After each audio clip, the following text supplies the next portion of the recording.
Hello and welcome to another episode of Property-Pxrn Stars, the premium property podcast brought to you by your hosts, David Lindley.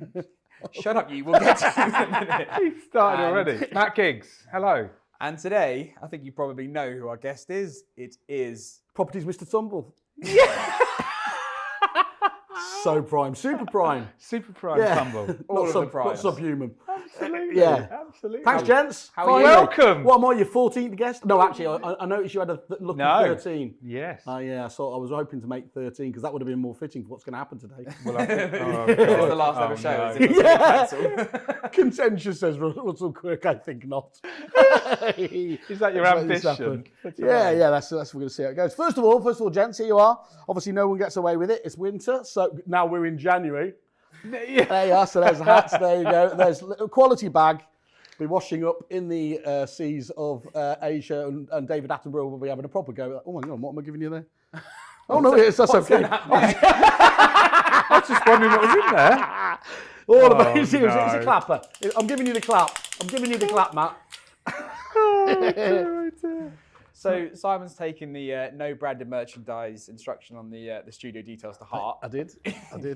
This was in the back of your car or something. It absolutely was.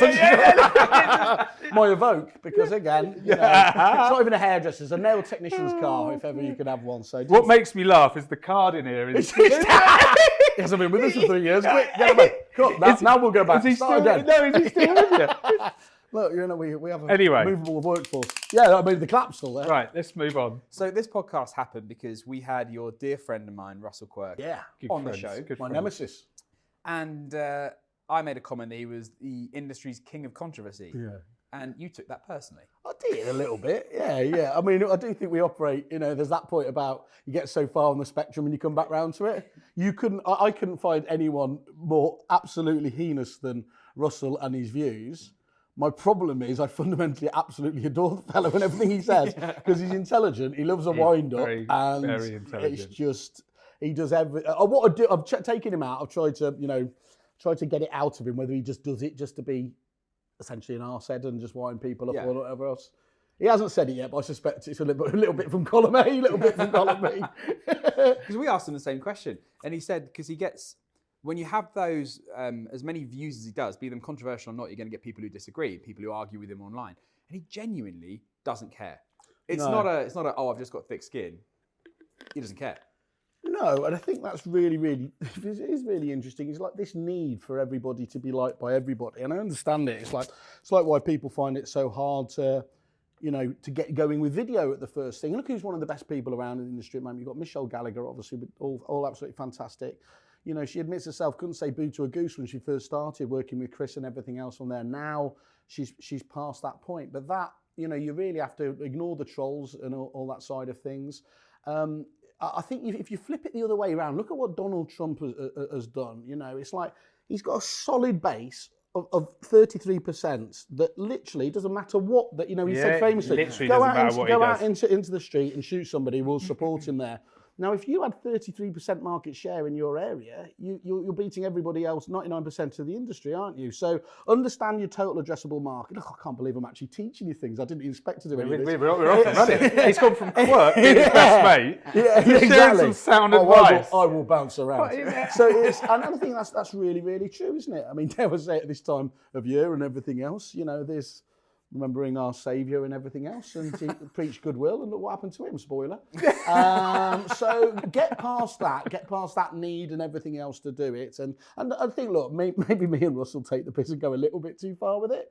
But, you know, stop pandering, I think, is the key bit. Because definitely, I mean, I deserve to be sacked, if I don't now, every day of my career for the first 10 years of my life because I was trying to ape other people. And it's always a bit worrying, you know, people say, be yourself. Well, yeah, you need to look in the mirror first and realise that before, don't go full Whaley is what I'm saying. Don't go full Quirk. Never go full Whaley. No. But actually, such a liberating experience. Look at you guys now. Actually, I think you guys have always kind of done that. But that is such a liberating experience. And obviously, when you're doing that as well, and you're doing a job you work, then famously, it's not work anymore, isn't it? You don't mind doing the hours. Tell us about, but you were obviously at Repit and you were, was that a founder there? No, I wasn't. Although I'll claim to be, if that makes if I get any more Let's equity, just cut that'd be that great. bit. But Yeah. what were you there? If you don't mind telling. So I sold my business into them. So it was the another CRM package. Yeah. And I was there for 13 years. So I think, I would always say I was the bit that made it. Yes, the difference. And I think, going back to Russell, as I said, I am your biggest fan, full Kathy Bates style. So I've listened to all of them, and Russell talks about that, how important it is to be the face of the brands and everything else. And I think so many tech companies, I understand why. First of all, a lot of them are quite small at an early stage, and then a lot of them don't like the limelight. Yeah. Well, that's not an issue here. So I became that face of the business, and having a face you can tag to. And it was really, really exciting stuff. I didn't have to do that really, really difficult stuff, as I'm finding now with Kerfuffle. They'd created a brand, and all they needed to do, and all I do at Kerfuffle, really, of course, as you know, is tell the industry about the best kept secrets. And that's lovely, because there's not much transparency. It's only by having conversation, you guys round here, talking in your little groups, normally you get to that. It's taken a long time, but I think by providing what I like to think of as that TripAdvisor approach, we're going to get to a greater level of kind of transparency out there. And speaking of being centre of attention, you were the #1 headline, I think, in the industry news today, weren't you? I was. I'll tell you what No, for good reason. Not for the news update we all know is coming. No, not that one. Not the one I was worried about a few weeks ago. I'll tell you that one. No, it was just about, I was a lovely Nigel, and I was just giving him an update on some of the things we were doing around, the relocation agent network, and I'd had a big chat with him, just wanted to update him. I didn't realise we were actually having a formal interview. Oh no! Never off the record. Never off the record. I learned that week. Do you remember Ross Renshaw? Yeah, Absolutely fantastic. Yeah. Loveliest little lady, and I used to take her out and thought I'm so clever, smartest guy in the room. So I got her absolutely bladdered, and she would be fantastically bladdered there, and I'd be absolutely half cut by the end of it as well. And then she'd ring me one of that stuff you were talking about regarding that. Can I quote you? Can you just get that? And I said, no, that was all off the record. No, you didn't say off the record. I was like, oh god. Yeah. But I kind of like that. You've got to go. Joust for it, haven't you? Really get the attention. Get yourself out there. Yeah. And so, kind of, I suppose maybe picking up where Matt left off then. Tell us about the RAN deal, because that was awesome news. Was it this year? Was it last year? It was all part of my strategy. The master plan. I'd literally sat here and just said where we need to go, and it definitely didn't come absolutely out of the blue. No, of course not. The absolute truth of the matter is, we were notified to it that the previous people were going to be selling it, and it had fallen down after long painful months of it, and all those hours I put in at the bar, or as I would definitely say later on, networking, came to fruition, because a lot of the members said, hang on, we need to get this, who's going to pull this together? And they spoke to myself, you remember Kevin Ellis as well back when, and said, can you put it? Now, again, but maybe coming back to, we'll talk about later on what's happened to me, and all those hours, as I said, I'd put in there. I'd had a bit of a 3-day session. I sort of said to Kev when he first rang up, I said, well, I can't really think how this fits in. Then Simon Bradbury phoned me up, and a minute later, luckily, the brain finally kicked into gear. This is absolutely central to everything we do. So we got really, really excited by it. Obviously, RAN, as you'll know yourselves, has been, it's going into its 30th year next year. It's always been the biggest referral network that's kind of been out there in terms of the actual referrals it does. And we were really, really pleased that Dwellworks, who sold it to us, they gave us the exclusivity and never wavered from it, and we saw it through. And so at the start of the year, we finally got it over the line.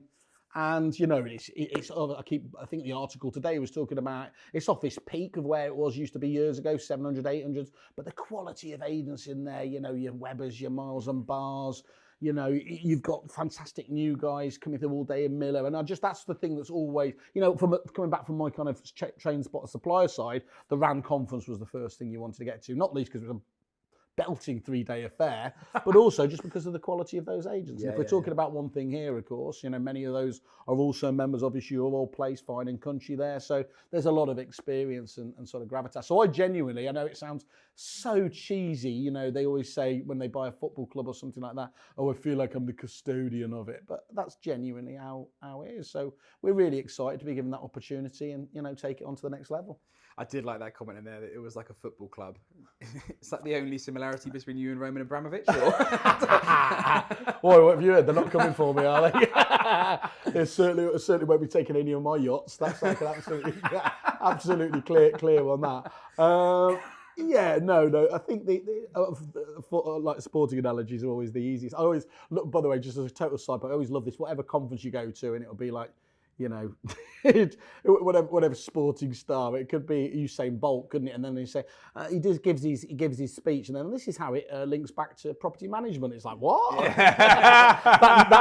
that need to kind of like join the two together or something like that.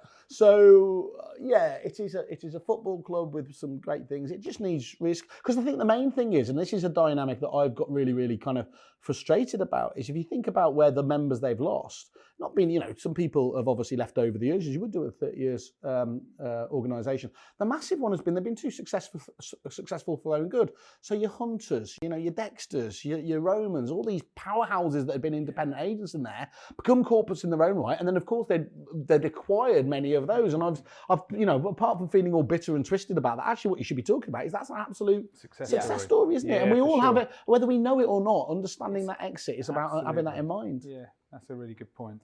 So what are the plans for RAN then? You talked about the growth with it today. World domination. Yeah, it's just, look, it's about delivering on the 4 main tenets to what we're, if I'm boring you, just say.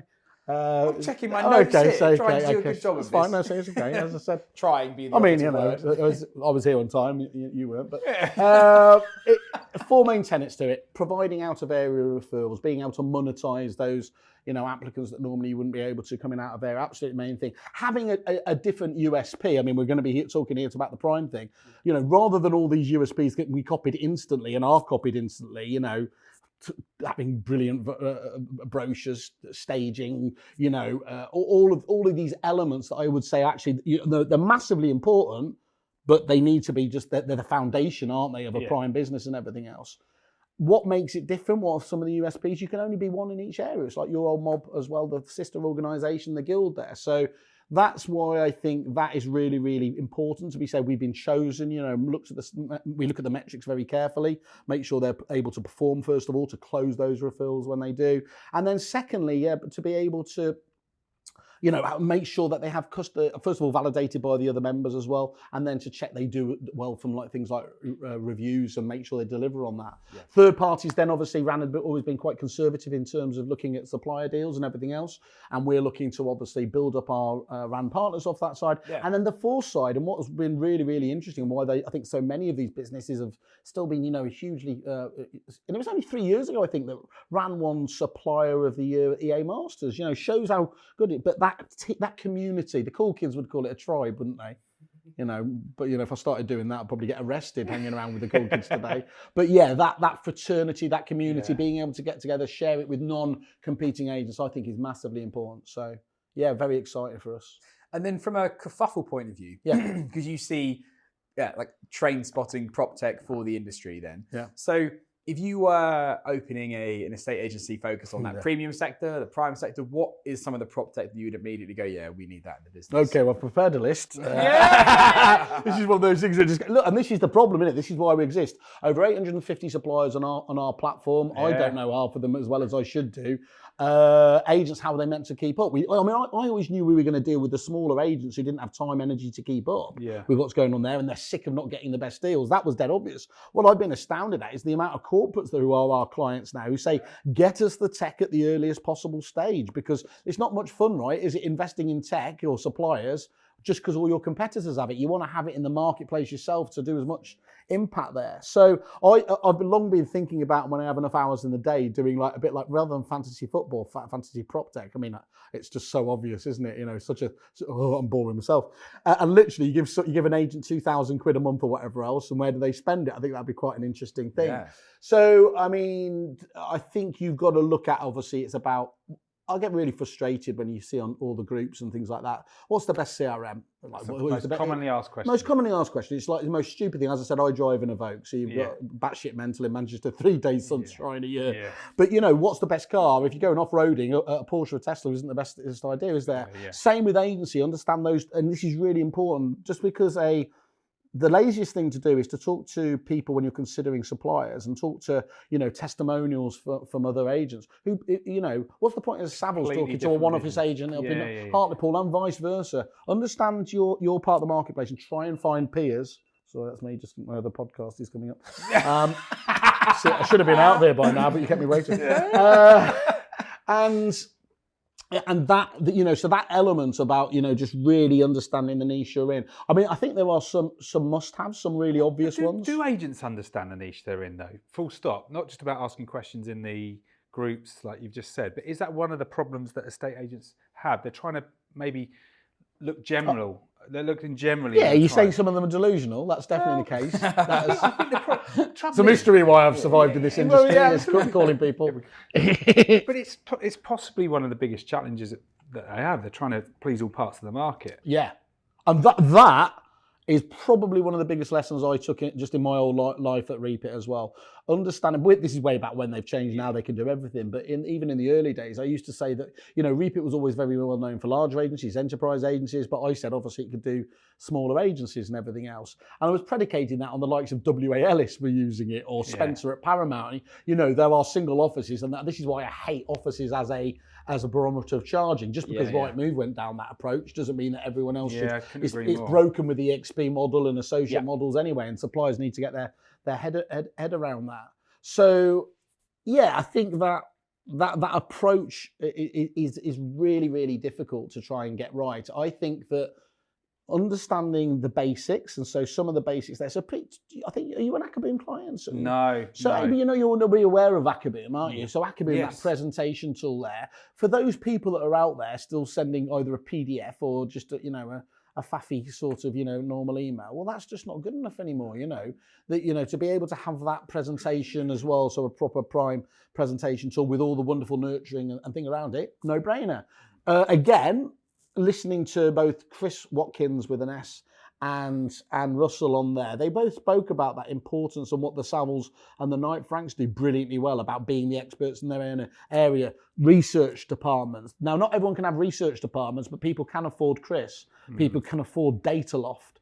So that's vitally important, isn't it? I tell you, so many people have spoke about it. Elaine mentioned it as well, talking about the staging, that Australia in many ways is better along with that. That understanding and proposing yourself, putting yourself forwards as the experts in your area, even if it's hyperlocal, and again, taking it down rather than, you know, we cover all this area. Is it really a core area? No, it's not, is it? So, you know, some of the very best Aussie agents we used to deal with over there, and they were still only doing this on spreadsheets, which I keep saying should be the supplier of the year, let's be honest. You know, because it's in every business, and property management departments and accounts wouldn't live without it. But they would literally have just 6,000 chimney pots, which sounds far too small for most people there. But they would own that. So they would have literally every street down on there. They would then put those. I saw you have the interview with the Harcourts, you know, there's people there. Yeah. So that's 6,000 households for one agent. One agent, yeah. So, and it's really important to understand, obviously, those are individuals normally within those effective business units, or, you know, but yeah, essentially one person who really gets to own that and becomes that face, that hyper-local thing as digital mayor, as Chris again would eulogise about when he's not throwing out bullshit stats. It took 14 minutes, by the way, for him to stop throwing those stats around, which I can consider. Well, the left side of your brain, and we listen to stories. I was listening to stories there. Anyway, so I digress. I'm not bitter. I'm not bitter. I just like to call him out. And called out he is. So what tech would you use as a preview? Yeah. So I used to blag when I left Repeat, and I set up a consultancy, as all useless wankers do. I started, first of all, I wanted to I understood Prime, so I found out what the best out there, Josh Regan, was charging, £5,000. So I charged £5,001 a day.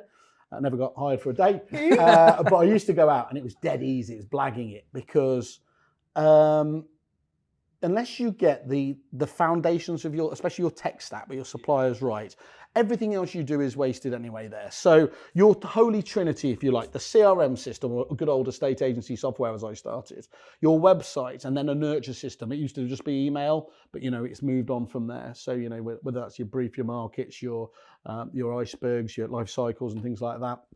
You know, that approach in terms of getting those three right, and those three, what my frustration is, but where the huge opportunity is people need to get those working absolutely in tandem together. You know, the one system to rule them all, to get all Bilbo Baggins about it, you know, is not here, but it's getting closer and closer, where brilliant companies like your Starbridge, your Home Flows will work very closely with the CRM systems in true biodirectional sort of information being updated. That should work hand in glove, obviously, with the nurture tool. Yeah. And, I think, again, really, really interesting, the differences between America and Australia. Whereas you'll hear people almost talk about, the size of their database or database over there, really 40,000 people. Really? Do you know any? Can you talk about any of them? Yeah. We don't know it, but it used to be almost something you'd show off about, wasn't it? People would never archive people out of their CRMs because they thought once they're archived, that's them disappeared out forever. But it meant then that's why people talk fondly about hot boxes. You could know them, feel them, and everything else. The Aussies, some of the best ones we owe over there. They used to, really keep that down to, just a few dozen people in there in terms of actual buyers so that they could, keep it really, really with the people who are engaged and ready to go. And because of that, they were much more on the ball, I felt, in terms of there. And then leave the nurturing, which is vitally important, to the systems over there. So maybe related to that point then, where do you, if you had to play PropTech fantasy football, where do you see the next 12 months going? Well, it's AI, isn't it? Let's be absolutely honest about it. But AI, or machine learning before the cool kids again got involved with it, it is genuinely one of those absolutely transformational ones. That's how do you see it actually being implemented other than creating funny pictures on Facebook? Well, yeah, so that thing about singularity and it taking over. Chris is loving it, isn't he? Yeah, God. Latest toy. He's got that before Christmas. He's gone absolutely mad with it. That point about, we all know that eventually it's going to take over, and I just want to let you know, if you're watching this, that I will help round up the humans that haven't. That's a message for Skynet. You were overlords. I can get in those difficult areas that other people won't be able to get to round them up. But let's worry about, oh God, he's going to replace us. Well, when it can write a word properly, or when it can do a picture of a human without 72 fingers, that's it. What Nathan Emerson did brilliantly, and I think he saw it over in NAR in the States, he said that AI isn't going to replace you, but an agent using AI effectively definitely will. I think that is absolutely, it is just another tool. The thing is, it is the equivalent of, what's the film about a nuclear weapon is? It's the Oppenheimer of tools for you, because this one now let out is the days of worrying about sort of the ethicality, the morality of this. Lots of people talking about, I think Jerry was talking potentially, and I think some people have thought about it, about having human branded stuff. That we're way past that stage. The genie's out the bottle in terms of there. All that matters is it good content and everything else. And like with all waves, you want to make sure you're on top of it than under it, don't you? So you've got to get around. Now the question is, and we did a lot of surveys about this, is where do you start? So finding, it's absolutely right and proper. Please talk to us if you want to. We've been asking all the tech companies, what are you doing at the moment? What are your plans for it? What's interesting, we also did surveys about it, and it was about 50% of agents thought there wasn't going to be much happening over the next year, but 80-odd% felt that it's going to be an absolute game changer over the next 2 years, and I'd absolutely concur. I think it will be one of those ones that, where we sometimes do you think predict. There's still a little bit of arm's length? Yeah. There's that uncertainty. Definitely. But we've been threatened with blockchain, the huge disruptor for 8 years. Yeah. Hasn't done it. Just because of that, the first waves take a while. Look at QR codes, dead in the water. Yeah. In comes COVID, launched by COVID, and it's back everywhere, isn't it? So, but AI is different to that. And if you think back why you should get involved, tech, if it's about anything, is doing more with less. That allows you to do. But is it like the internet, the first kind of phase of when the internet came in, and there was that kind of, there's big talk about. You've seen the growth of the social media platforms. That one where they always come along and they say, Twitter took X number of years to go to that, Facebook there, and it just gets faster and faster. Look at that in terms of what AI is doing. So it's exactly the same as the internet, but just like everything, it's happening far faster and everything else there. Yeah. So because it's, this whole thing about, it's always a difficult one, I thought, that Internet of Things, everything being connected. Well, AI is just on everything. Well, I was talking to Mark the other night, and he said, name one of your, Mark Burgess, by the way, Iceberg. He said, give me one of your vendors. So I said, why is that? He goes, I'm just going to send you something. So I gave him an address and name. Within 30 seconds, he's given me a full report to a fairly accurate tone for me to just drop in 2 or 3 sets of details. And the report was an update for that vendor to consider before we had our phone call to talk about their marketing, their strategy, and everything else. So this is literally produced this. It was incredible. So funny you say about this sort of singularity of the website, CRM, and marketing journeys coming together. So this is So Mark Burgess is a business partner with Matt and I in By Design. Yeah. And obviously that runs on Lifecycle. Yeah. And so Lifecycle is the CRM and the nurture journeys. Yeah. And on the same wavelength as you, when he's just built as a website company called Neuron. So By Design is the first company to get a Neuron website, which does all those three things. Yeah. So now that the AI that's in the back end of Lifecycle is now going to be on the front end of the website as well, and it all becomes interconnected. And that's exactly where it's going. You're right. You have You're to like get an rid of oracle. Chinese walls. I know. The good thing is I predict everything. So I say that AI is going to be a failure and it's going to be a success. And if you could edit this out, whichever one comes through, absolutely. that'd be amazing. But you're right about what Nathan Emerson said. It's the agent that uses it, in the right way. So that example that I've just shared, it helped me to get the right strategy because the vendors could see enough detail with the right tone. It helped set up the call, and it's still all about the call. It's still all about having the conversation with the client. That didn't do it for me, but it set me up. Same with writing details and so on and so forth. So the other one is, and I've got to disclaim, I've got a massively biased as I am with absolutely everything here, but as a point, is non-exec for Prospector Pro. Have you guys seen that? Yeah. Now, Prospector Pro is absolutely, and I've got this reputation for being involved and investing in it. Absolutely, I'm like the Andy out of Little Britain for PropTech. I want that one.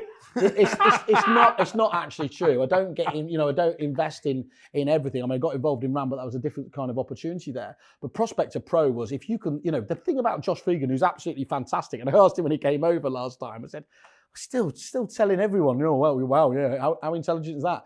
Phone all your past clients. And he says, I'll stop doing it when you guys start doing it. And that's it, isn't it? Brilliant. And his problem is... Just a mic drop there. It's just absolute, he's not that at all. So the effect he says the 6-footer wasn't that good. So, but he's absolutely right. And anyone, Stephen Brown, your Ian Whites, people like that, the phone is, I said actually Excel was the supplier of the year. Of course, the good old-fashioned phone, which most people... frustratingly in this industry where it's all about to be contact, use it less as an actual phone rather than... But do you think PropTech has made estate agents less likely to use the phone? Yeah, you can be bad busy. The easiest thing in the world to be bad busy, look at it for me, on social media and everything else, and you can waste time, energy, being bad busy. You can succumb literally at the end of the day, and what have you actually done? Being bad busy, I love that. It's so true. You don't have to, the 10 before 10 are still, if you're somebody who does 10, you've heard the 10 before 10, 10 phone calls before 10, Pete and I, and many others do that. If you stick to that, you will outperform 90% of your competitors without a shadow of a doubt. So why I'm really fascinated going back to what that is, you get in the Stephen Browns, you get in the Claire Yates, you get in all these trainers, and your teams are up here bouncing off the wall. The next 3 weeks, they absolutely hit it. And then life hits them. You get tired, you get out of practice, and so the productivity falls off there. Yeah, this is where technology has to work hand in glove with the people, doesn't it? And it has to systemize it and make sure that's consistent. Well, absolutely. I mean, the right tech shows you who to call, doesn't it? It gives you the direction of who to ring, but it's not it's still the conversation that takes place. Yeah. And a lot of companies that I speak to now who ask about training and everything, it's almost like they're trying to get their culture to understand how important this part still is, because everyone's fallen out of habit of speaking to people. They're using WhatsApp, text message, email, not so much, but they're not using the phone. The basics, the basics of having a conversation or going to visit someone face to face and having a conversation. So all the tech in the world can get you so far, but it won't take you. I call it the Stevie Wonder test. Go on then. Which is, I can't wait to hear this. Get ready, Mike. You can walk into an office blindfolded. This is where the relevance was, and you can tell a great agent. I've been into your offices, there's a buzz about it. I always remember going into the streets ahead and people like that. You absolutely know from that buzz of people on the phones, whereas if you walk in there, you can hear the creaker and everything else there. It is about that. It's about having that right culture and everything else on the back of it. And unfortunately, as you'll know yourselves, and you must all laugh as well when you walk past so many competitors and they're just aimlessly looking off into or again, just on the social media and everything else there. So that for me, and your point about it, I think we're turning the dial on that most important thing, what could be more important apart. That's why I love, again, going back to Akaboom, that it's about the MA conversion rate. Well, and being able to win the business to prospect, the Glenn Ross approach in terms of everything else, and being able to look at what the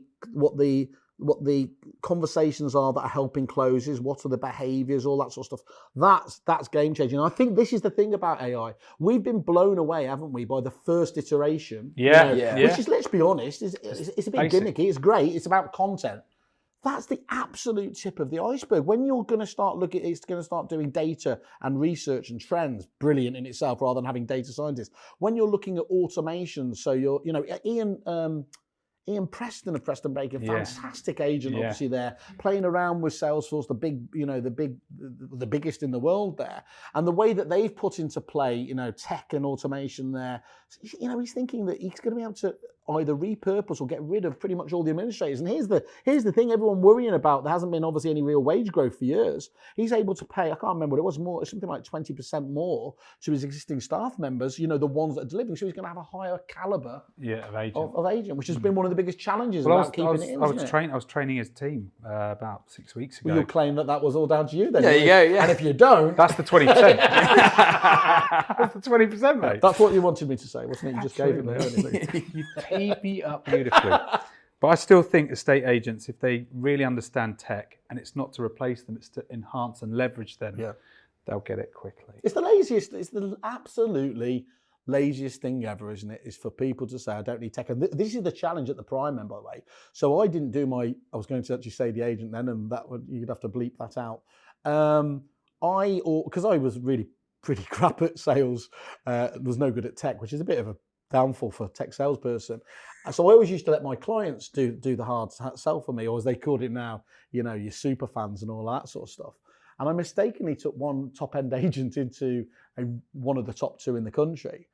And I hadn't done my research in terms of how the person was using it. He says, it's absolutely fantastic, this system. He says, you can put all your appointments in here. And I said, and what about anything else? Like, that's all I use it for.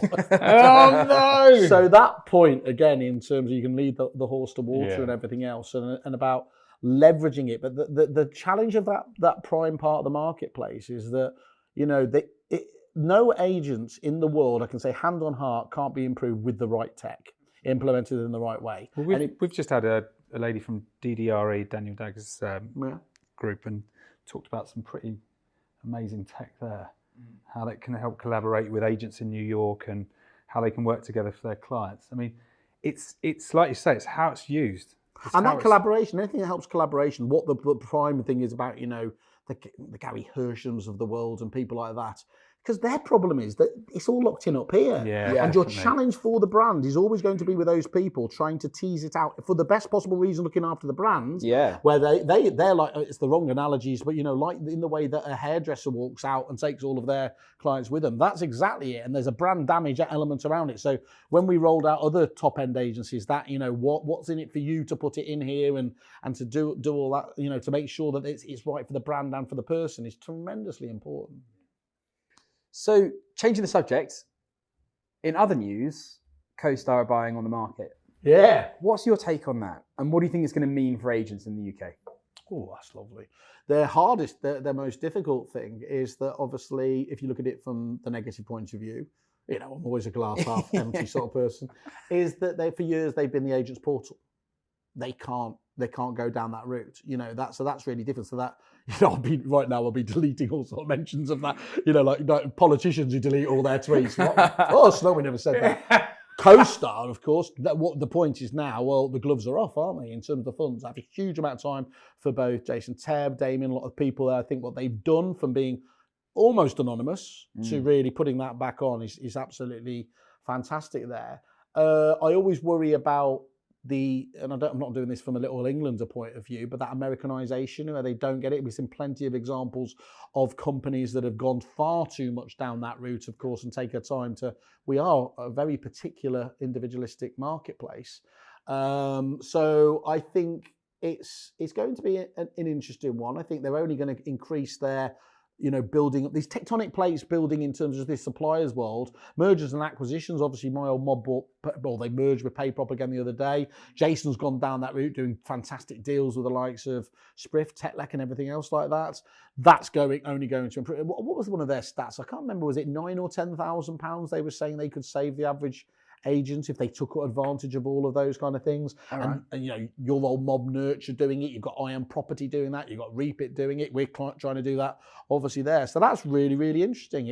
You've got more choice than ever before as to, again, which tribe or more than one tribe you want to go to, and to make sure that you're not getting your hat nailed on by you're seen as just a single office or smaller agent. Right move, Toppler? nothing's. So let me just recap there. So my frustration with Rightmove is, first of all, it's brilliant, and it does what so many businesses, certainly me, forgot all along, is we concentrate on the supplier side of just trying to win your business, the business principles. And that's obvious in terms of there. But what we should be focusing on is what the biggest prop tech of all, Rightmove, do, which is focus on the agent's own clients, the consumer. If you serve them, it doesn't really matter about anything else. Now, would you say they've gone too far? Of course they have. Right. No, this is what really does. I've always said, if there was a proper contender, whether that's your Facebook. It's amazing though. It started with estate agents. Yeah. It started with the top estate agents, or the biggest corporate estate agents.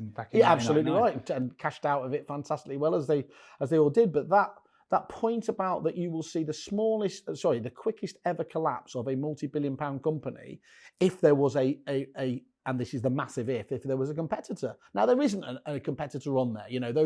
They've even stopped talking about it, isn't it? They've repositioned themselves. What's it called now? Is it Homely, Zoopla, and Houseful. Houseful. And so them and on the market have gone down that route, I think very cleverly, started what Alex Chesterman did and has put together that, that services group in terms of we can provide you this, that, the other.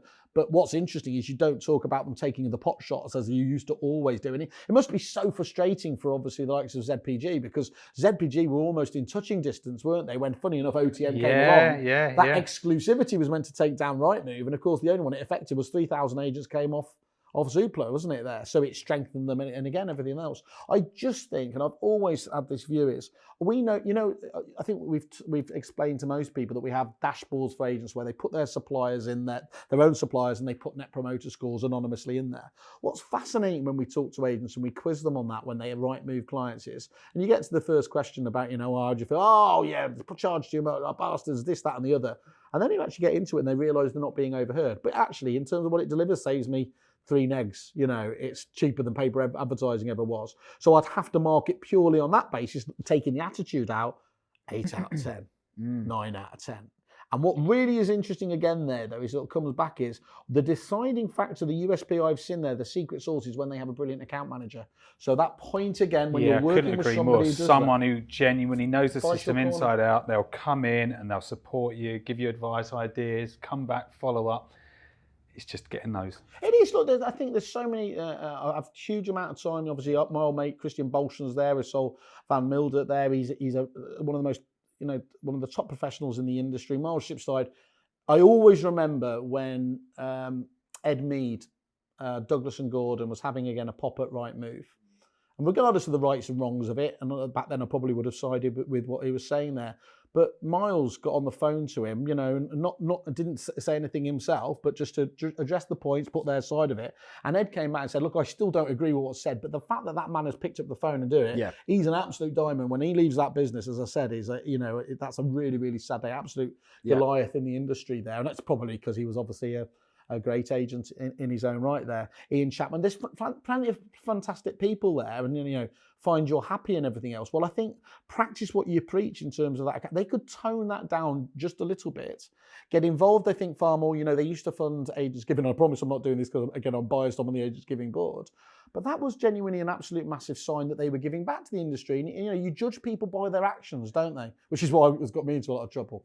But that, I think, is... But do you see the battle commencing with co-stars? Yeah, absolutely right. I think it's going to be accelerating from 2024. I think those two together, first jostling for position, with each other, and then getting on from that point. Will estate agents be going, oh, hang on a minute? Well, this is what I think. We're going to have 2 sets of fees now. Well, look at what happened. So what happens is, so suppliers talk about the Rightmove paradox, that in terms of what we're all fighting over, let's be honest, is what's left at the end of, after agents have spent on Rightmove.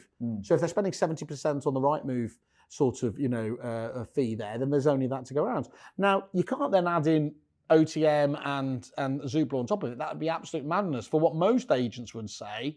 And, some of your agents were on there just the other day saying they can do well. Christian Byfield famously came off it, as far as I'm concerned. The fella's still doing incredibly well and, spending money on helmets and winning awards left, right and centre. That's it. What the Viking has to do with the tenancy process, I have no idea. But it's not your job to know. It's not my job to critique other people. I just do it well. I agree with what you said, though. I think that the fight will be on in 2024. That'll be the year of the portals. But I can't ever think it's going to be the agents that end up the loser out of that. Because all you end up doing with creating another Zoopla, which is funded by American or Canadian money, is it? Silver Lake or something? I thought it was American, but you might be right. Probably American. And then you create another one on the market. It's just another invoice. So the great fallacy is that people talk about, I promise this isn't, again, going back to Russell Quirk and my champagne socialism, that choice is always beneficial. It absolutely isn't. Just because they split off all the water companies and everything else, that's an absolute disaster, isn't it there? Look at with the TV companies. So we all moaned at Sky having the monopoly on it there. How much do you pay now for being on? I don't even know if BT supporters, but there's so many. You've got Amazon here, you've got that there. Yeah. It doesn't. It's about what there should be is much stronger regulation in terms of it. So I'm always a big fan, and I think it's a sign of a healthy industry if there's competition there. Yeah. But I have difficulty in believing that it's going to add something different. That's why I spent a lot of. It didn't work out, and I think it's that difficulty about starting with free and then building from there. Your home tracks had a challenge when they went down that route of obviously trying to do that in the portals place. And I think that is very true of booming as well. But listening to when Michael was explaining what they were trying to achieve to generate genuinely new market appraisal opportunities rather than just vomit out an appraisal lead and then all the agents fight over it. Again, go back to Australia. In one of those, because all I do really is 8 people and tell them and blow smoke. I went around Australia. One of the first times I went to AREC was about 13 years ago, or whatever else. And it served me really well just blowing smoke. And I've been telling the likes of Matty Hayson, James Toster, all these absolute stars over there how fantastic they were. You're rock stars. You're amazing. Honestly, we don't have anything like us poor people in England. And your fees are amazing. Yes, sir. Thanks, sir. Thank you. Let's go to the pub. They don't need to hear it. They don't. No, they're too arrogant already. And I hope this does go live over there. We're going to break your market in a good way. And then I met a guy called Mark McLeod. And if you haven't come across him, Ray White's, I think he's now like strategy officer. And I sat down with him just before AREC and sat down and started going down this well-rehearsed line now in terms of, they're rock stars. He said, fucking idiots, mate. What? He said, they're all fucking idiots. He says, they're all fighting after that appraisal of today. They've got to be rock star agents because you're going in there. Whereas we have 20 and 30-year-olds just new to it. But because we've spent time nurturing those leads, with all these fantastic tools out there that you can get and everything else. So whether that's your Spectre, whether it's your Sprift, if it's your data loft, all of these tools that enable you to build that brand up over time and everything else there, deliver on it, because ultimately, whether you get the absolute pinnacle, which is an uncontended obviously an appraisal, or at least you're one of the 3 or 4 that gets invited in. That's massively important. And the other thing about this is their statistics. And if you think about them, they're Ray White, Australia's biggest agent. But they're a bit more, not just like a Countrywide were over here. They were much more like Foxtons in terms of their attention to detail and data. And they were able to show that they were able to get 20% higher fee from those, just by nurturing those past clients. Because our first trust has been won. The trust has been won. And what's our first thing to do is give away a fee because we feel we've got to give a past client a discount. That's insane, isn't it? They know you've done the job. By all means, treat them well and everything else there. But don't just give 10, 20% away. That's it. Changing the subject again, Matt, you might not know this. I could do any subject. Well, we'll see. Oh. I'm just worried apart from upfront information. Where's this watch me glaze over there. Anyway. You might not know that Simon's been through it recently. He's had a bit of a dark moment. And that was... Kept it quiet. No, I'm not talking about your attention seeking. I'm talking about spending 24 hours in custody of Quirky. Yeah, that is true. Yeah, How was that? It was great. It was great because, as I said before, he was thinking, oh God, what's going. He insisted straight away. He loved it. I mean, he would have paid more. He was like a kid at Christmas. He would have paid more. He was a kid at Christmas who should have got cold because he's so evil. And the idea, he first of all took me to and kind of blindfolded me and then opened my eyes. And this was the only time I was genuinely scared. It was a tattoo parlor. Yeah, I saw that, mate. And I'm terrified of obviously any sort of pain or anything like that. So, and I knew what he was going to do. So he took me in there, and luckily luckily it was a temporary one, but he gave me the I Love Rishi on the side, so he walked me around. Then he took me to Wetherspoons, thought it was hilarious. He made me have the salad. Yeah. So I was able to say, well, actually, it's probably good that I'm not drinking the booze and eating salad at the moment anyway. Then he took me to Margaret Thatcher's plinth. Yeah, I know, I didn't even know it was called that. Maybe kiss that as well, with an I Love Thatcher shirt. And as I said, the one that, and so it was just like all this sort of stuff, and Just Stop Oil walking around. I love Just Stop Oil, so that was absolutely fantastic. He really had a lot of fun that day. He got his money's worth. Because he was doing it for Dom, he did it as a fantastic brilliant idea. But I think a lot can be taken away about seriously. People are taking life a bit too seriously these days. Well, you'll know my view on that. I mean, but the fact is, you've got different views. Yeah. But you still find a way I think that's so important. So although I completely lose it and rage at people, is, where you'll do that with a lot more, obviously, with strangers. But yet, sit across the table from my mum who voted for Brexit when I was in hospital. She knocked out my epidural. I will forgive her. You can have really different views, but actually at the end of it, and it's a very British thing. Let's just have a pint. Sort of come to that. Feels like that's gone a little bit. It's like, well, I think it is because of the echo chamber. You've got to. I try really hard not to block people. Because getting caught, I think that is so dangerous. You're end up in a rabbit hole where all you're hearing is the same old. But that's when it's so easy to that, and people are just telling you're 100% right, and everything you don't want to hear. This is the most corrosive thing of all, fake news, where it goes, I'm sick of experts, and that is definitely, as evil as he is, that he elucidated that perfectly. People don't like to be told if it's a complex issue that they're wrong. They just say, I've seen a YouTube video. It's like they say is your 5-second search on Google does not destroy my medical degree. Yeah, pretty much there. And I know I'm an intellectual. People hate this, but I don't care. That's it. Right. Well, we have a bit of a closing tradition on this podcast. Yeah. As you know, as our number one fan, no doubt. Yeah. Well, yeah. But this only applies to you, and the rule is your middle name and your first pet's name. But we're going to make an exception. Unless you have the most hilarious middle name that anyone's known, we're going with your surname. Yeah. The whale has to be done. So, and what was it in the name of what? Your first pet's name. He's not really been watching, has he? No, he's faked it. I mean, I say that. I forget every time. Can I tell you, actually, that is really, really true. This is normally what I do. So we went to the Blue Sky Conference in LA, and we went and saw, what was it, Selling the OC? Right. Never seen it before in my life, but we were going in to see the fella there the day afterwards. So I did my normal. I watched the end of season review and acted like I'd seen all 4 seasons. I absolutely love what you do. Complete bullshit. And when I was able to get away with it. So so Whale, Max Whale. It's not quite Max Power, is it? No. Max Wales. It's not bad though, Max Whale. Max Wales. It sounds more like a power drink. Well, welcome to January. Yeah, Jan, as it definitely is. As the new year started, as you expected. Anyone who follows, deal with that. Well, I think we've got away with that without being cancelled. It's not been too controversial. Okay. In fact, the opposite. I'd say your ability to name drop from the industry is absolutely unbelievable. Now, when we tag all those people, I guarantee that is going to be the most much safe. Can you you need to make sure we write all of these people down. There's a lot. No chances. AI can't keep up with me. That was really good, fellas. Good to see you. Simon completes our holy trinity of Simons. We've had Ledbetter, we've had Gates, and now I've had Whaley 2.0. Whaley 2.0. Thank you so much for coming on today. And that has been 100 miles an hour of information, but I've loved every minute of it. And actually it was genuine information rather than if it had been old Whaley. It was